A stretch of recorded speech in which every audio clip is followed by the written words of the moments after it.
서울 외곽의 낡은 주유소에서 서진우는 하루하루를 버티며 살아가고 있었다. 겨울 바람은 유난히 매섭게 불어왔고 그의 두 손은 두꺼운 장갑을 껴도 여전히 얼어붙을 것만 같았다. 기름 냄새가 배인 유니폼을 입고 한 대 한 대 차를 정성껏 응대했지만 그는 마음속으로 늘 자신에게 물었다. 이렇게 살아도 괜찮을까? 진우는 병상에 누워있는 어머니를 떠올리며 고개를 저었다. 선택의 여지가 없었다. 어머니의 약값과 병원비를 책임지는 건 오롯이 그의 몫이었다. 서울대학교 경영학과를 졸업했지만 취업난에 시달리는 동안 어머니의 병은 깊어져 갔고 결국 그는 주유소 아르바이트를 시작했다.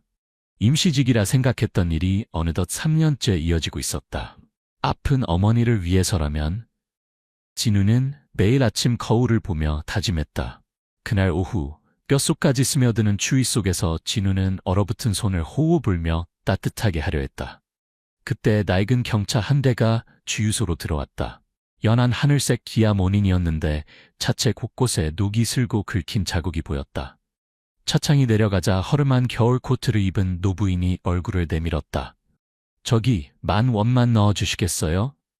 노부인 김순자는 주름진 손으로 핸들을 잡고 있었고 목소리는 추위 때문인지 떨리고 있었다. 진우는 미소를 지으며 고개를 끄덕였다. 네, 10,000원어치 넣어드릴게요. 그는 주유를 시작했다. 서울의 한겨울 바람은 매섭게 그의 뺨을 때렸지만 그는 전문적인 태도를 잃지 않으려 노력했다. 주유가 끝나자 노부인은 지갑을 찾기 시작했다. 그러나 노부인의 표정이 순간 창백해졌다. 어머, 어떡하죠? 제가 지갑을 두고 왔네요. 정말 죄송해요. 다음에 다시 올게요. 진우는 노부인의 당황한 표정을 보았다. 회사 규정을 떠올리며 마음속에서 갈등이 일었다. 규정상 결제가 이루어지지 않으면 경찰에 신고해야 했다. 하지만 노부인의 떨리는 손과 초조한 눈빛을 본 순간 그는 결심했다. 괜찮습니다, 할머니. 그냥 가세요. 다음에 지나가실 때 갚으셔도 돼요. 순자 할머니는 놀란 표정으로 진우를 바라보았다. 그녀의 눈에는 눈물이 고였다. 어떻게 그럴 수가 있나요? 제가 그냥 이렇게 받는 건 예의가 아닌데. 진우는 가볍게 미소 지으며 말했다. 돈보다 중요한 게 있습니다. 추운 날씨인데 안전하게 가세요. 정말 괜찮습니다. 그러나 이 장면을 지켜보던 주유소 매니저 박태준의 눈빛은 차가웠다. 그는 팔짱을 낀 채 진우를 노려보았다. 서진우, 지금 뭐 하는 거야? 여기가 네 개인 자선단체야? 규정을 어기면 그에 대한 대가를 치르게 될 줄 알아. 진우는 당황하며 말했다. 그게 아니고요. 이분이 너무 어려운 상황 같아서. 그러나 박태준은 냉소적으로 웃으며 말했다. 오늘 일이 끝나면 내 사무실로 와. 규정을 무시한 대가는 반드시 책임져야 한다. 그날 밤 진우는 무거운 마음으로 어머니를 떠올리며 한숨을 내쉬었다. 병원비와 약값이 계속 쌓여가는 상황에서 일자리를 잃는다면 어떻게 해야 할지 두려웠다. 하지만 자신이 옳은 일을 했다는 믿음만큼은 잃지 않았다. 다음 날 아침 주유소로 향하는 발걸음이 무거웠다. 진우는 매니저 박태준의 차가운 눈빛과 날카로운 말을 떠올리며 밤새 잠들지 못했다. 어제의 일이 큰 문제가 되었을까? 그는 속으로 자신을 달래며 주유소에 들어섰다. 그러나 동료들의 싸늘한 시선이 그를 향하고 있었다. 진우야, 매니저님이 찾는다. 한 동료가 조용히 속삭였다. 진우는 심호흡을 하고 사무실로 향했다. 문을 열자마자 태준은 그를 쳐다보지도 않고 말을 던졌다. 규정을 어기고 회사에 손실을 입혔으니 해고할 수밖에 없겠어. 진우는 깜짝 놀라며 입을 열었다.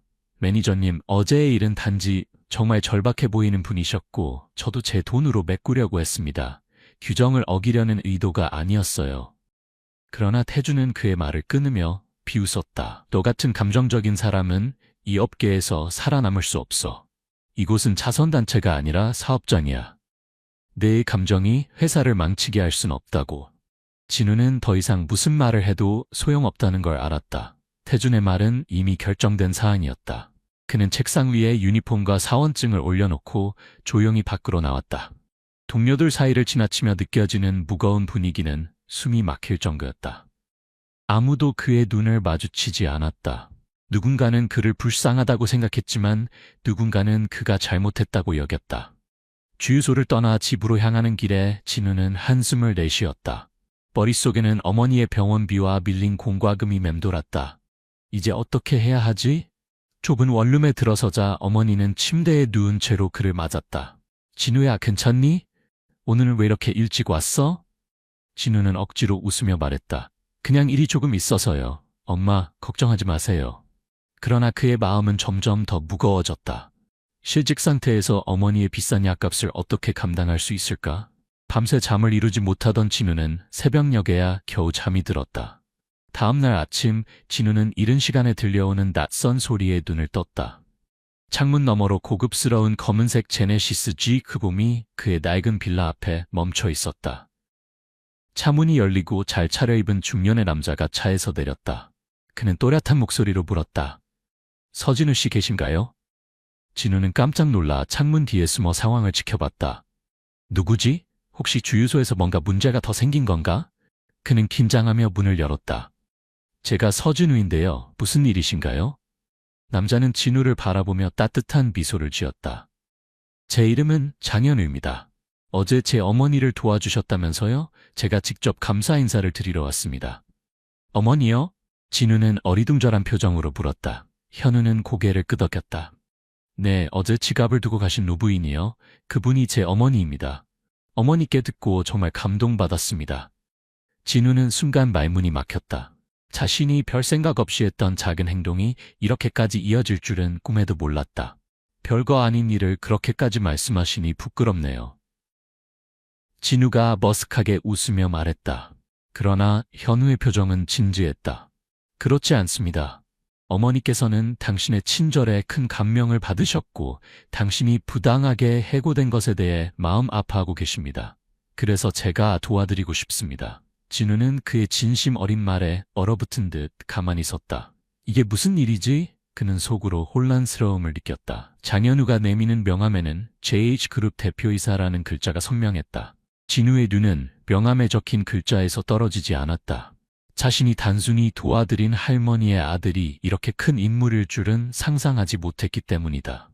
JH그룹이라면 정말 그 대기업이요? 진우가 신중하게 물었다. 현우는 미소를 지었다.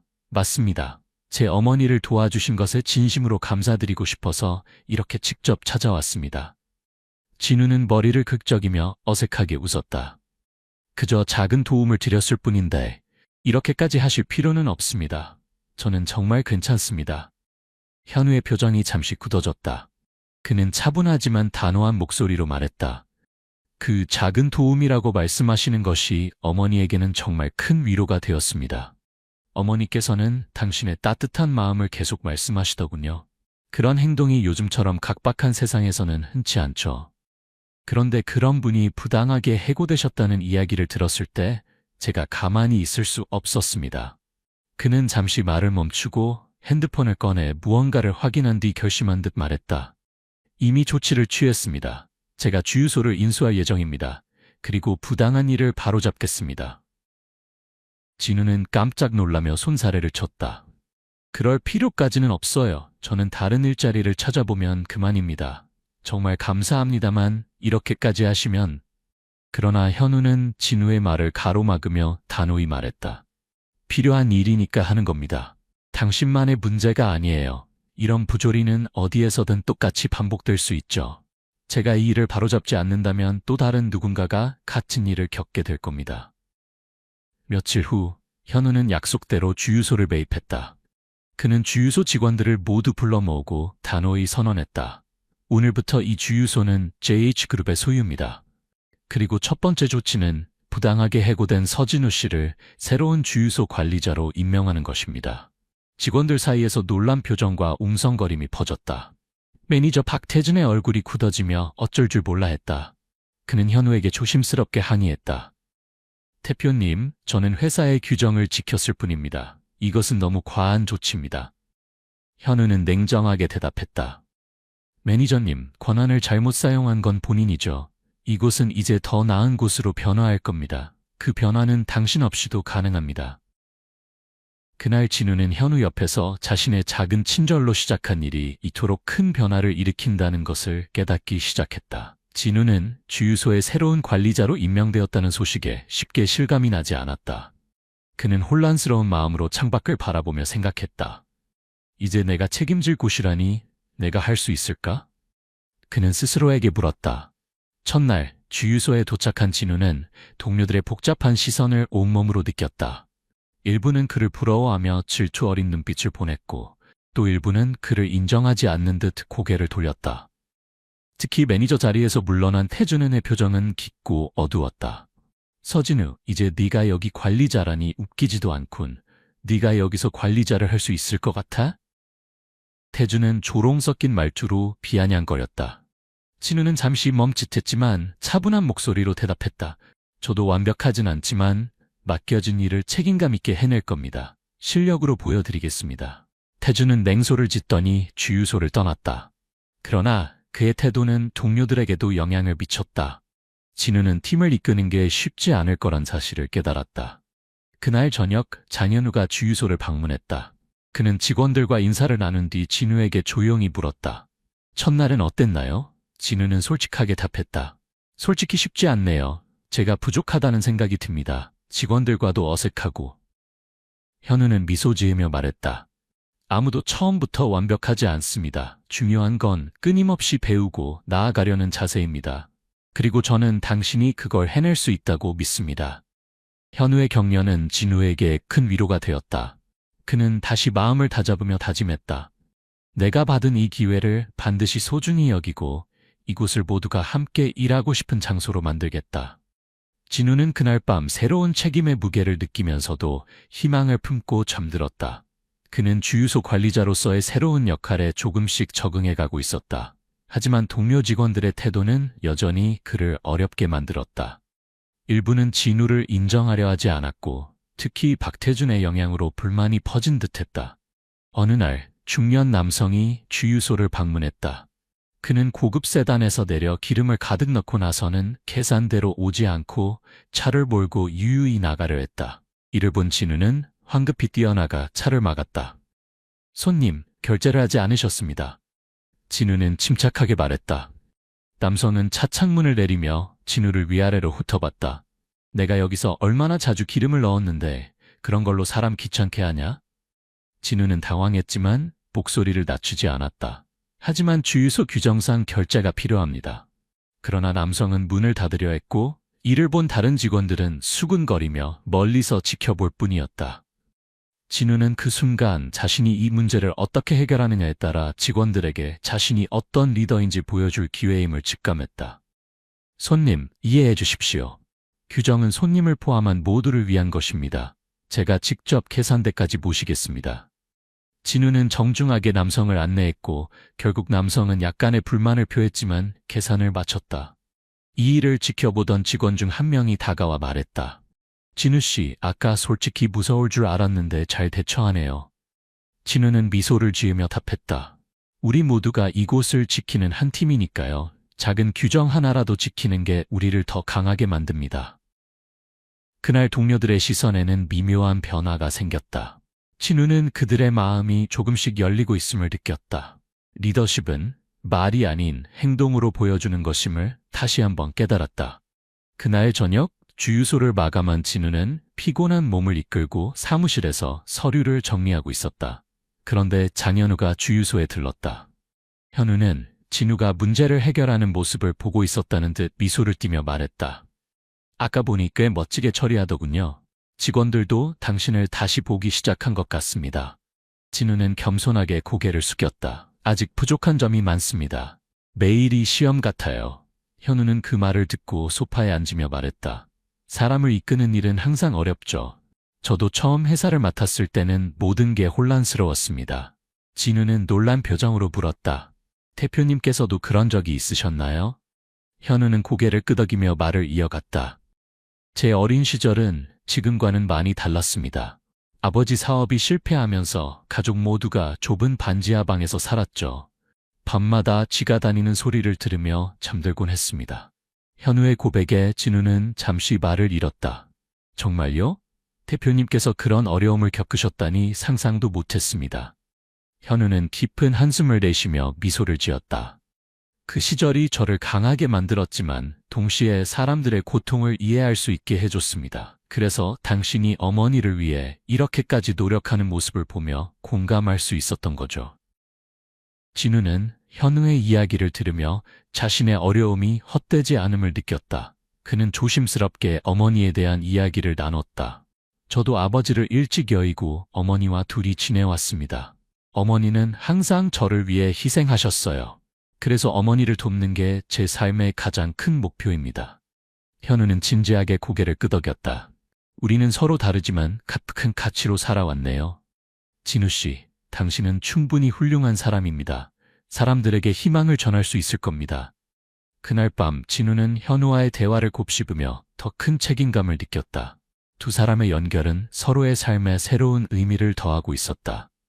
주유소에서 점차 자리를 잡아가던 진우와 장현우는 예상치 못한 저항에 부딪히기 시작했다.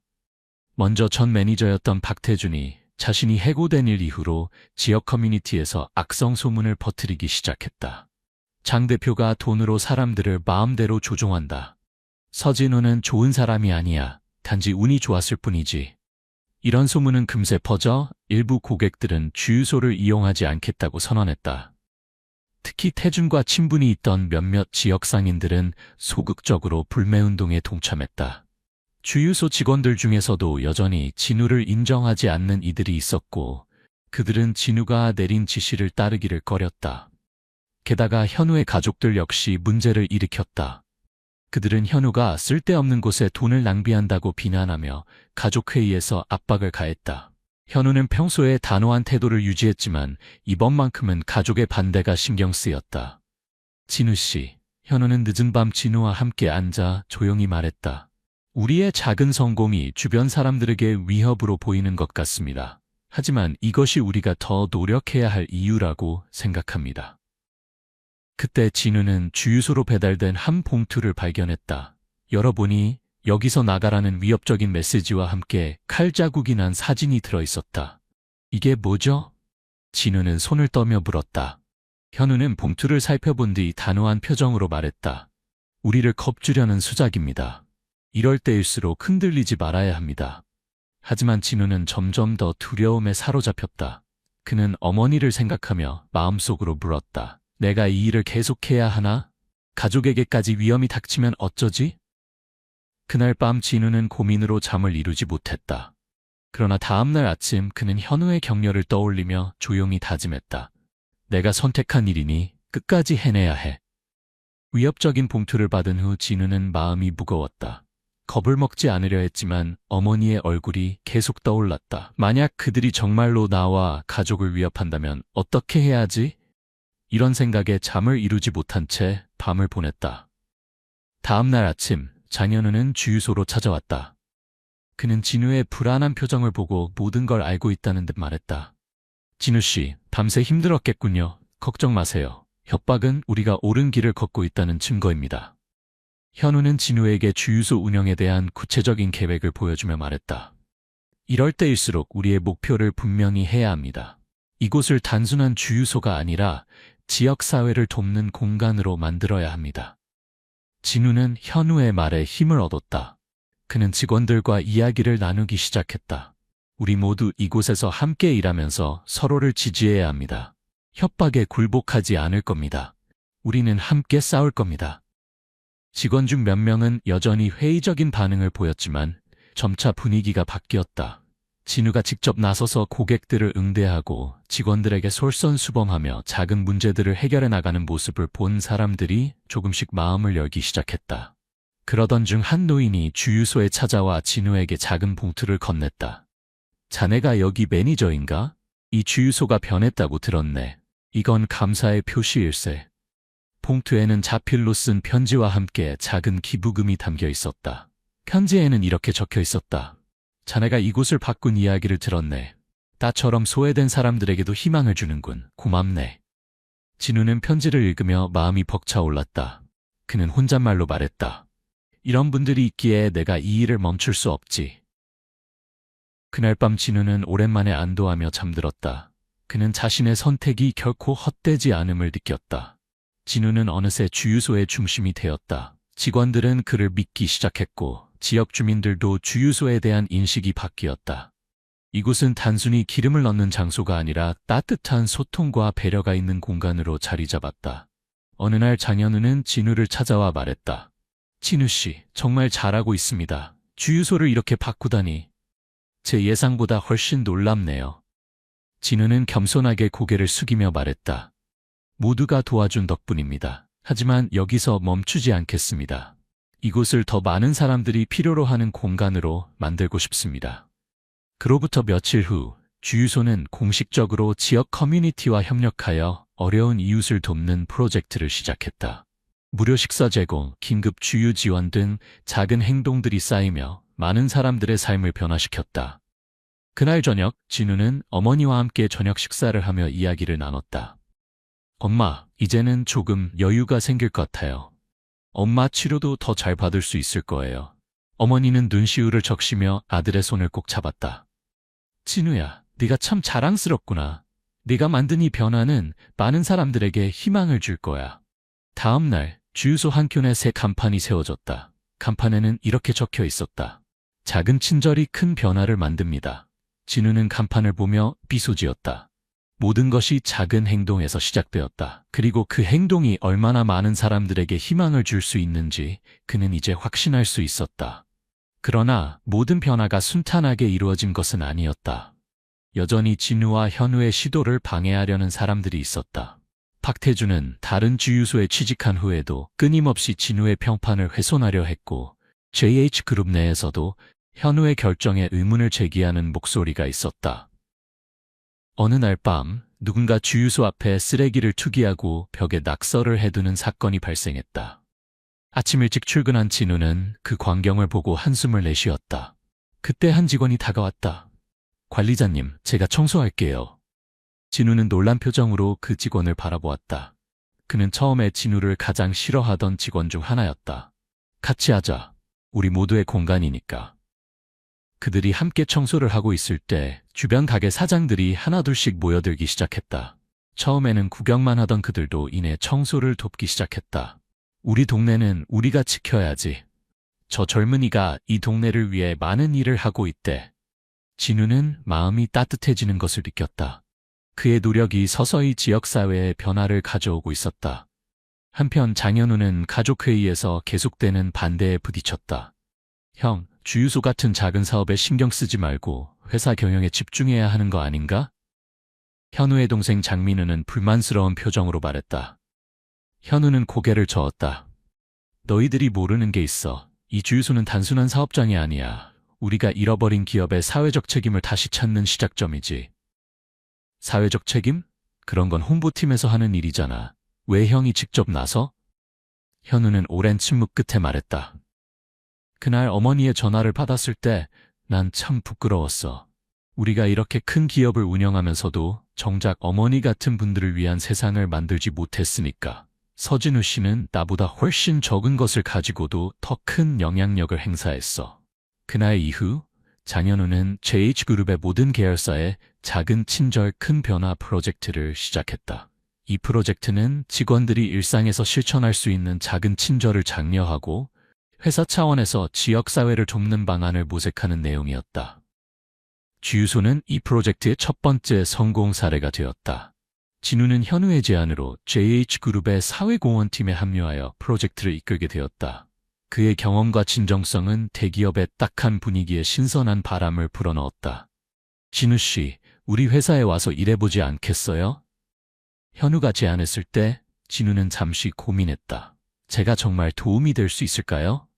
물론이죠.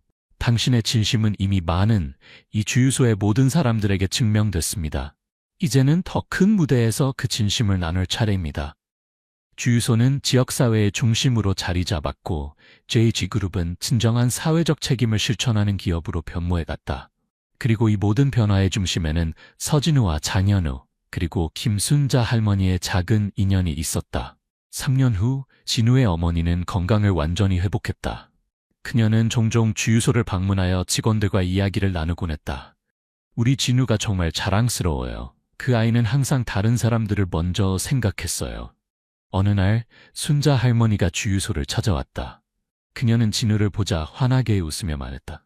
내가 지갑을 두고 온 그날 내가 보여준 친절이 이렇게 큰 변화를 만들 줄은 몰랐구나. 진우는 미소를 지으며 대답했다. 할머니, 저는 그저 제가 해야 할 일을 했을 뿐입니다. 오히려 할머니 덕분에 제 인생이 바뀌었어요. 순자 할머니는 진우의 손을 꼭 잡았다. 세상은 돈이 아니라 진심으로 변하는 거야. 내 아들도 그걸 너에게 배웠단다. 현우는 그날 저녁 진우와 함께 주유소 옥상에 앉아 서울의 밤 풍경을 바라보았다. 생각해보면 참 신기한 일이죠. 10,000원짜리 주유비가 우리 모두의 삶을 바꿨으니까요. 진우는 고개를 끄덕였다. 저는 그날 단지 직감을 따랐을 뿐인데, 하지만 지금 돌이켜보면 그게 제 인생에서 가장 중요한 결정이었던 것 같아요. 우리 모두가 그런 결정의 순간에 놓이게 됩니다. 중요한 건 그 순간에 무엇을 선택하느냐죠. 그들의 대화는 주유소 아래에서 들려오는 웃음소리로 중단되었다. 아래를 내려다보니 직원들과 지역 주민들이 함께 모여 작은 파티를 열고 있었다. 그것은 주유소가 지역사회의 중심이 된 지 3주년을 기념하는 자리였다. 진우는 그 광경을 보며 가슴이 뭉클해졌다. 그는 이제 알고 있었다. 세상은 거창한 계획이나 엄청난 부로 변하는 것이 아니라 작은 친절과 진심 어린 행동으로 조금씩 나아진다는 것을. 가보실까요? 현우가 물었다. 네, 함께 가요. 그들이 계단을 내려가는 동안 진우는 생각했다. 인생은 참 예측할 수 없어. 하지만 그 모든 예측 불가능한 순간들 속에서도 우리가 선택할 수 있는 것은 항상 있어. 바로 친절함과 정직함을. 그리고 그것이야말로 진정한 변화의 시작점이었다. 서울의 밤하늘에 별이 빛나는 가운데 작은 주유소에서는 웃음소리와 이야기가 끊이지 않았다. 그리고 그 소리는 마치 희망의 메아리처럼 멀리까지 퍼져나갔다. 서울의 대형 종합병원 소아과 병동. 하늘빛 벽지와 알록달록한 동물 그림들이 그려진 복도는 언뜻 보기에 따뜻하고 밝아 보였다. 하지만 병동 가장 끝, 격리실에서는 누구도 알아차리지 못한 작은 울음소리가 흘러나오고 있었다. 김미정 간호사는 한숨을 내쉬며 차트를 확인했다. 오늘도 업무량은 과중했고 인력은 부족했다.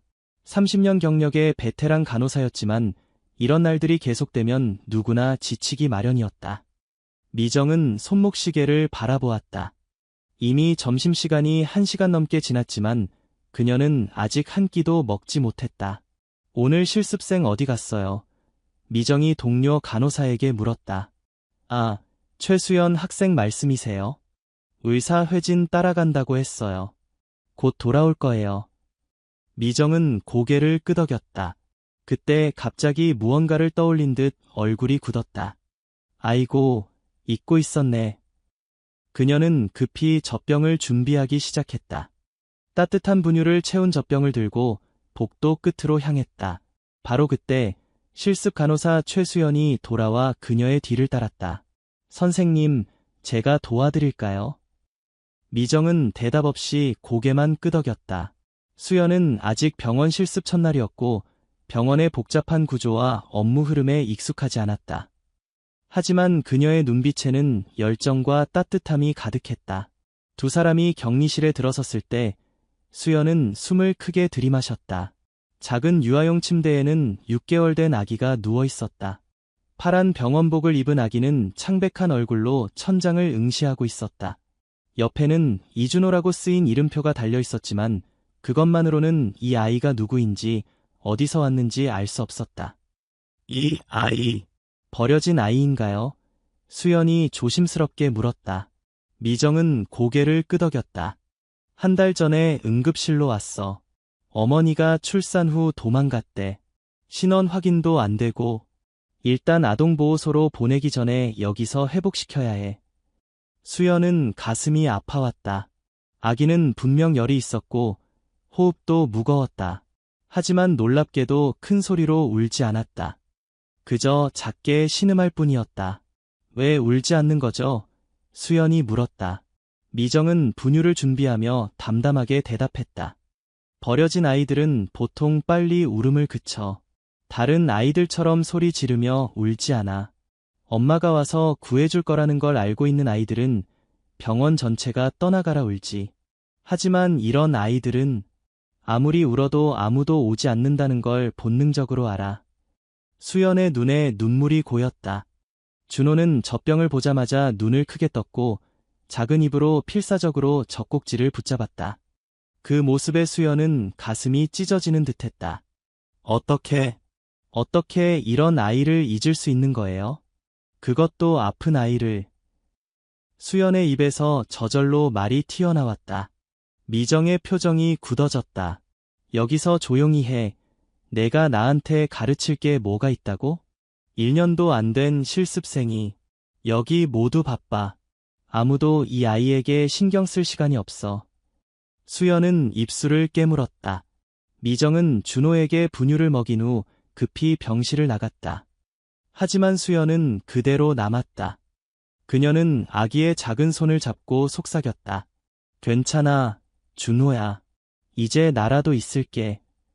그날부터 수연은 자신의 점심시간과 휴식시간을 모두 준호와 함께 보냈다. 그녀는 실습 틈틈이 격리실로 달려가 준호를 안아주고 이야기를 들려주고 노래를 불러주었다. 처음에는 병원 규정에 어긋난다며 미정을 비롯한 간호사들이 수연을 말렸지만 그녀의 진심 어린 헌신을 보고 점차 묵인하게 되었다. 일주일이 지나자 준호의 상태는 놀랍게 호전되었다. 열이 내리고 호흡도 안정되었으며 무엇보다 가장 큰 변화는 그가 미소 짓기 시작했다는 것이었다. 수연이 병실에 들어오면 준호의 작은 입가에는 미소가 번졌고 그 미소는 병동 전체에 작은 기적처럼 퍼져나갔다. 준호의 변화는 병원 직원들에게도 영향을 미쳤다. 미정조차 점차 준호에게 관심을 보이기 시작했고 다른 간호사들도 틈틈이 준호를 찾아 안아주곤 했다. 수연 씨, 어느 날 미정이 수연을 불렀다. 준호가 내일 퇴원해. 아동보호시설로 가게 될 거야. 수연의 얼굴이 어두워졌다. 그녀는 준호에게 정이 들었고 그를 보호시설로 보내는 것이 가슴 아팠다. 걱정 마, 미정이 덧붙였다. 내가 알아본 바로는 박 사장 부부가 준호를 입양하려고 수속을 받고 있대. 좋은 집에 갈 거야. 수연의 눈에 눈물이 고였다. 그것은 슬픔의 눈물이 아니라 기쁨의 눈물이었다. 준호가 사랑받을 수 있는 가정으로 갈 수 있다는 사실이 그녀를 행복하게 했다. 준호가 퇴원한 후에도 수연은 병원 봉사활동을 계속했다. 그녀는 준호와 같이 버려지거나 홀로 병원에 누워있는 아이들을 찾아 사랑을 나누었다. 그녀의 헌신적인 모습에 감동받은 다른 간호사들과 의대생들도 하나둘 그녀의 활동에 동참하기 시작했다. 미정조차 변했다. 그녀는 더 이상 냉담한 베테랑 간호사가 아니었다. 그녀도 틈틈이 아이들에게 관심을 기울이고 젊은 간호사들에게 환자를 대하는 올바른 자세를 가르쳤다. 5년 후 수연은 그 병원의 소아과 간호사가 되었다.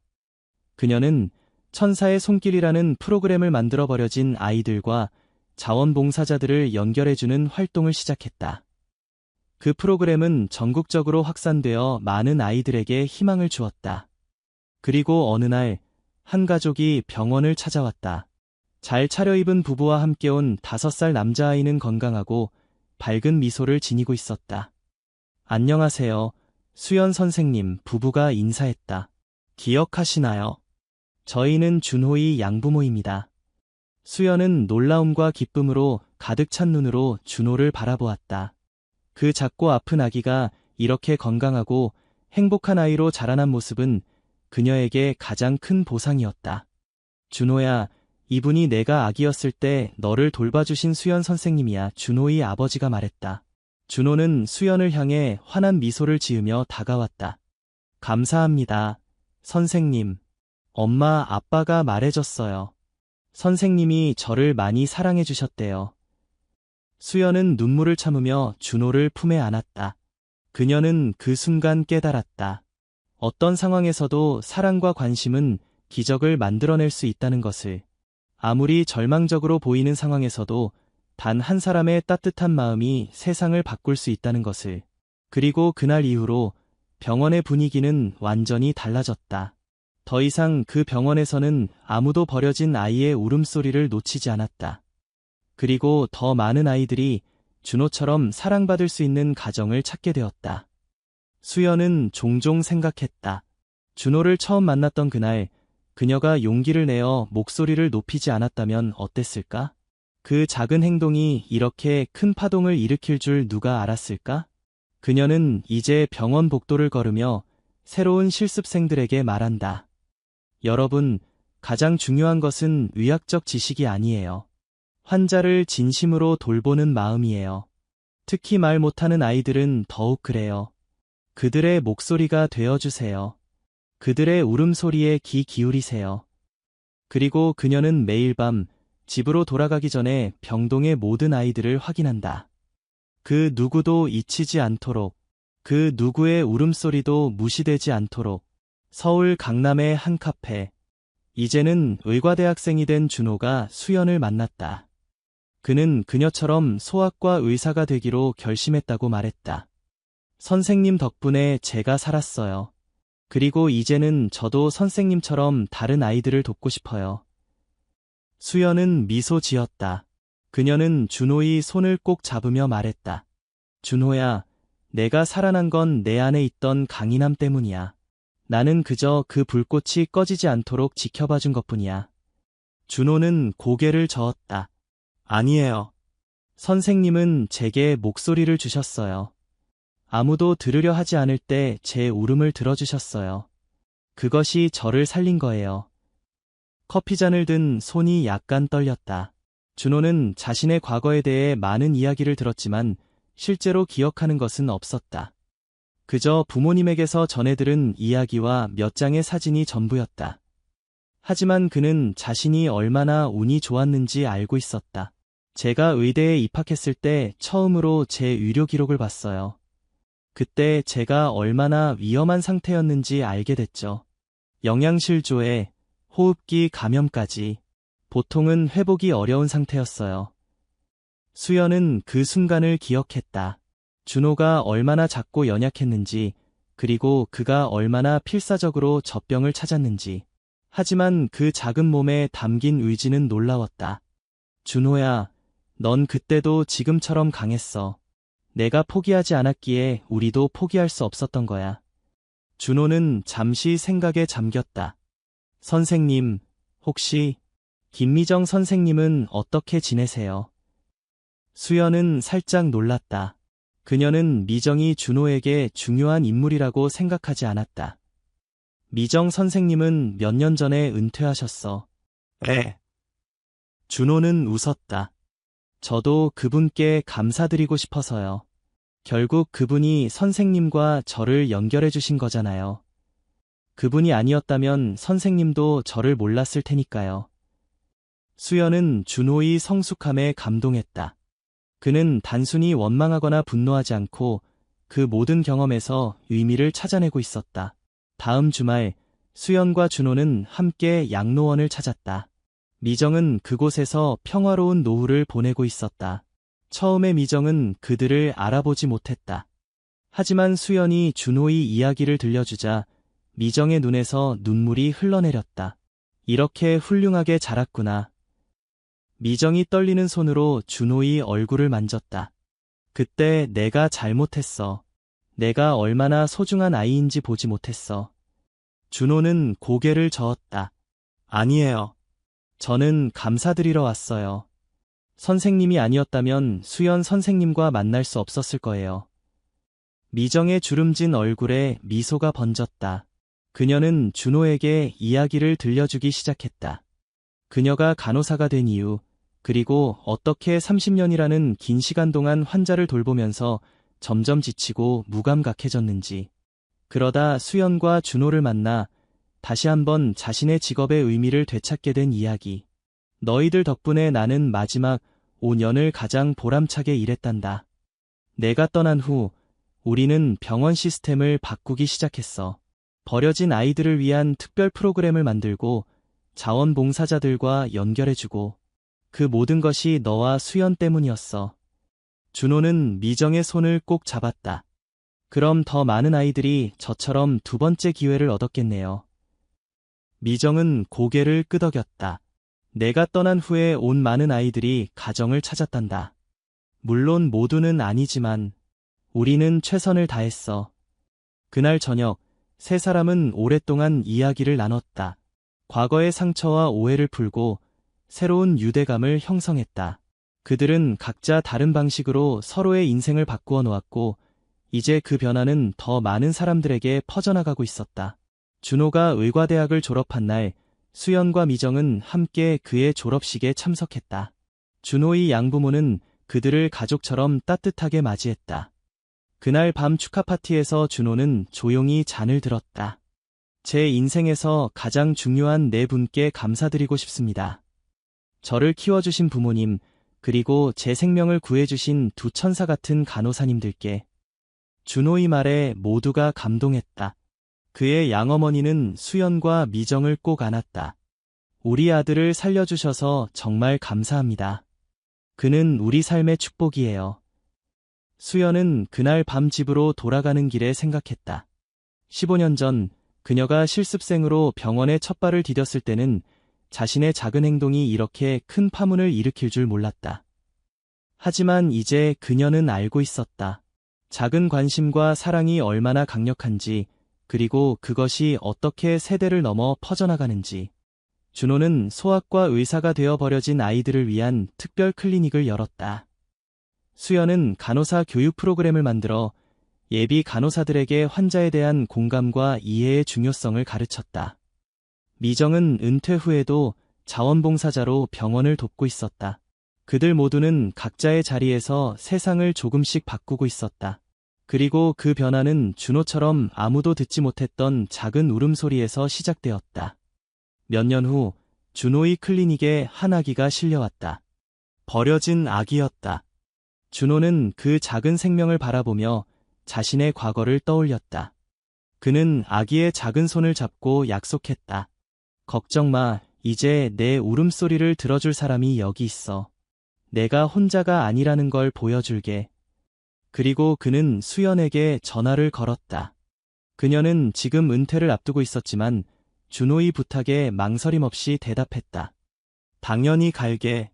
우리가 함께 도울 거야. 그렇게 그들의 이야기는 계속되었다. 한 사람의 작은 친절이 만들어낸 선한 영향력은 끊임없이 퍼져나가고 있었다. 그리고 그 중심에는 항상 사랑과 관심, 그리고 귀 기울이는 마음이 있었다. 서울의 밤하늘 아래 준호의 클리닉에서는 더 이상 아무도 들어주지 않는 울음소리는 없었다. 모든 아이들의 목소리는 소중히 여겨졌고 모든 눈물은 닦아주는 손길이 있었다. 그리고 그것이야말로 준호와 수연, 그리고 미정이 세상에 남긴 가장 큰 선물이었다. 할아버지, 그 이야기가 진짜예요. 준호는 손녀의 질문에 미소 지었다. 그는 이 제70대에 존경받는 소아과 의사였고 그의 클리닉은 전국적으로 유명했다. 물론이지. 모든 단어가 진실이란다. 그럼 수연 할머니는요? 아직도 살아계신가요? 준호는 창밖을 바라보았다. 봄비가 내리고 있었다. 수연 선생님은 몇 년 전에 하늘나라로 가셨어. 하지만 그분의 정신은 우리 병원 곳곳에 살아있단다. 그분이 시작한 프로그램은 지금도 계속되고 있고 그분의 가르침은 많은 간호사들에게 이어지고 있지. 손녀는 할아버지의 손을 꼭 잡았다. 저도 나중에 할아버지나 수연 할머니처럼 되고 싶어요. 아픈 아이들을 도와주는 사람이요. 준호는 손녀의 머리를 쓰다듬었다. 넌 이미 그런 사람이 될 준비가 되어 있구나. 중요한 것은 의학 지식이 아니라 마음이니까. 다른 사람의 아픔에 귀 기울일 줄 아는 마음. 그날 밤 준호는 오래된 사진첩을 펼쳤다. 거기에는 자신의 입양 가족, 수연, 미정과 함께 찍은 사진들이 가득했다. 그는 특히 자신의 의대 졸업식 날 찍은 사진을 오랫동안 바라보았다. 사진 속에서 수연과 미정은 환하게 웃고 있었다. 두 사람은 너무나 다른 성격을 가졌지만 결국 같은 목표를 향해 걸어갔다. 환자를 진심으로 돌보는 것, 그것이 의료인의 가장 기본적인 사명임을 그들은 몸소 보여주었다. 준호는 사진첩을 다듬며 생각했다. 만약 그때 수연이 자신을 돌봐주지 않았다면, 만약 미정이 변화하지 않았다면 그는 지금 여기 없었을 것이다. 그리고 그가 도운 수천 명의 아이들도 다른 운명을 맞았을지 모른다. 인생은 때로 가장 작은 순간들이 가장 큰 변화를 만들어낸다. 아무도 듣지 못한 한 아이의 울음소리가 세상을 바꾸기 시작한 것처럼. 준호는 창가에 서서 비 내리는 서울의 밤하늘을 바라보았다. 어딘가에서 또 다른 아이가 울고 있을지도 모른다. 하지만 이제는 그 울음소리를 들어줄 사람들이 많이 있다. 수연이 심은 작은 씨앗은 거대한 나무로 자라 그 그늘 아래 많은 아이들이 쉬어갈 수 있게 되었으니까. 다음 날 아침, 준호는 평소보다 일찍 클리닉에 도착했다. 오랜만에 새 봉사자들을 위한 오리엔테이션이 있는 날이었다. 그는 수연이 자신에게 했던 것처럼 새로운 의료인들에게 의학의 진정한 의미를 전하고 싶었다. 강의실에 들어서자 수십 명의 젊은 의사와 간호사들이 그를 기다리고 있었다. 준호는 깊은 숨을 들이쉬고 이야기를 시작했다. 여러분, 오늘 저는 한 아이의 이야기로 시작하려 합니다. 그 아이는 아무도 들어주지 않는 울음소리를 가진 채 병원 구석에 누워 있었습니다. 그리고 그 아이가 바로 저였습니다. 강의실은 조용해졌다. 모든 시선이 준호에게 집중되었다. 의학은 단순히 질병을 치료하는 것이 아닙니다. 환자의 목소리가 되어주는 것입니다. 특히 스스로 목소리를 낼 수 없는 이들의 소리를 듣는 것, 그것이 진정한 치유의 시작입니다. 그리고 준호는 자신의 이야기를 풀어놓았다. 버려진 아이였던 자신이 어떻게 한 실습 간호사의 관심으로 새 삶을 얻게 되었는지, 그리고 그것이 어떻게 더 큰 변화로 이어졌는지. 강의가 끝난 후 한 젊은 간호사가 준호에게 다가왔다. 교수님, 저는 최수연 선생님의 손녀입니다. 준호는 놀라움에 말을 잇지 못했다. 그 젊은 간호사의 눈에서 수연의 모습이 보였다. 같은 따뜻함, 같은 결의. 할머니는 돌아가시기 전에 항상 교수님 이야기를 해주셨어요. 그리고 저에게 약속하게 하셨죠. 항상 듣지 못한 목소리에 귀 기울이라고. 준호의 눈에 눈물이 고였다. 그는 젊은 간호사의 손을 꼭 잡았다. 내 할머니는 내 두 번째 어머니였어. 그분이 아니었다면 나는 여기 없었을 거야. 그리고 할머니도 항상 말씀하셨어요. 교수님이 아니었다면 그분도 진정한 간호사가 될 수 없었을 거라고요. 서로가 서로를 구했다고. 준호는 미소 지었다. 그것이 바로 삶의 아름다움이 아닐까. 우리는 서로를 구하며 함께 성장한다. 아무리 작은 친절이라도 그것이 가져오는 변화는 때로 우리가 상상할 수 있는 것보다 훨씬 크다. 수연의 손녀는 이제 준호의 클리닉에서 일하게 되었다. 그녀는 할머니의 유산을 이어받아 더 많은 아이들에게 희망을 주고 있었다. 그리고 준호는 자신의 지식과 경험을 그녀에게 전하며 또 다른 세대로의 연결을 이어갔다. 서울의 밤하늘 아래 희망의 빛은 계속해서 퍼져나가고 있었다. 한 아이의 울음소리가 시작한 작은 파동은 이제 큰 파도가 되어 더 많은 이들에게 닿고 있었다. 몇 년 후 준호는 은퇴를 결정했다. 그의 마지막 날 병원 직원들과 환자들은 깜짝 환송회를 열었다. 그 자리에는 준호가 수십 년간 도운 많은 아이들이 이제는 성인이 되어 참석했다. 준호 선생님은 저에게 두 번째 기회를 주셨어요. 한 청년이 말했다. 저도 이제 의대생이 되어 선생님의 뒤를 이을 준비를 하고 있습니다. 또 다른 여성은 자신의 아이를 안고 있었다. 선생님이 제 생명을 구해주셨어요. 그리고 이제 제 아이도 건강하게 태어날 수 있었죠. 많은 사람들이 준호에게 감사의 말을 전했다. 하지만 준호는 모든 공을 자신이 아닌 수연에게 돌렸다. 내가 한 모든 일은 한 간호사가 내게 보여준 사랑을 다른 이들에게 전하는 것뿐이었습니다. 우리 모두는 누군가의 관심과 사랑으로 살아갑니다. 그리고 그것을 다시 전하는 것, 그것이 우리가 이 세상에 존재하는 이유가 아닐까요? 환송회가 끝난 후 준호는 병원 옥상으로 올라갔다. 그곳에서 그는 서울의 밤 풍경을 바라보았다. 수많은 불빛들이 밤하늘 아래 반짝이고 있었다.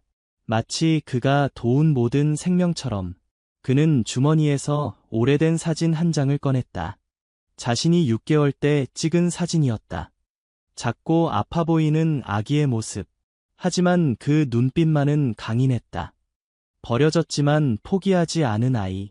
수연 선생님, 미정 선생님, 그리고 저를 입양해주신 부모님. 감사합니다. 저는 정말 행운하였습니다. 준호는 사진을 다시 주머니에 넣고 옥상을 나섰다. 내일부터 그는 새로운 삶을 시작할 것이다. 은퇴 후에도 그는 버려진 아이들을 위한 재단을 운영할 계획이었다. 그의 인생은 계속해서 다른 이들과 연결되어 있었다.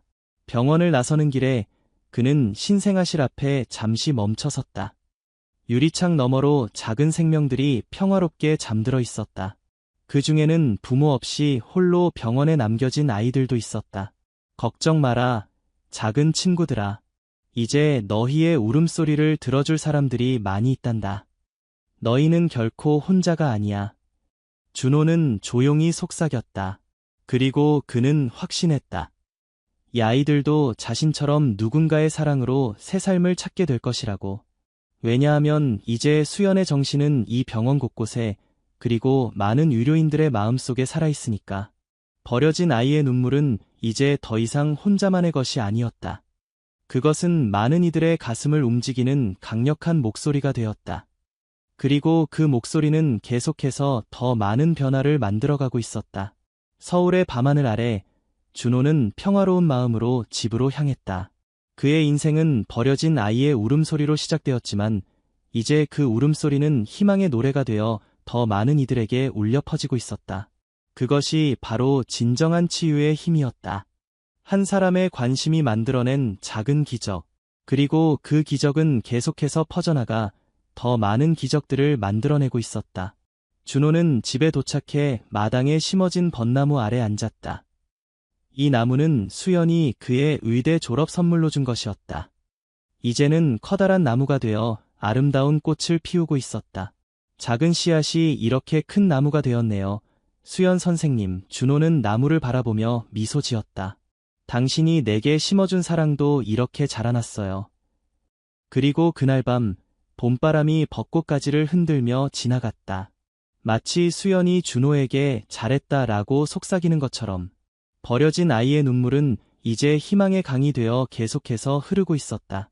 그리고 그 강물은 더 많은 생명에게 생기를 불어넣고 있었다. 한 아이의 울음소리가 시작한 작은 변화는 이제 세상을 바꾸는 큰 움직임이 되었다.